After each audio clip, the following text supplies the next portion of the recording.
زبان سخن جان ملت ما است.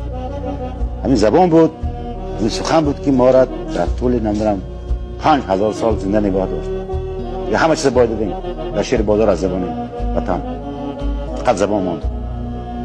فقط تاجیکای ماوراءالنهر و ایران، یعنی کلا مردم فارس زبان زبانش نگاه داشت و خصوصا خدمت سامانه در همینجا است که اول قرآن و فارسی ترجمه کردن. بلعمی وزیر بزرگی اسماعیل سامانی قرآن به فارسی ترجمه کرد و فارسی نماز خواندن و قتیبه ابن مسلم در مسجد جامع و بخارا نماینده گذاشت و گفت که به هر کدام بخاره 2 درم میته یا 3 درم که به عربی خوره.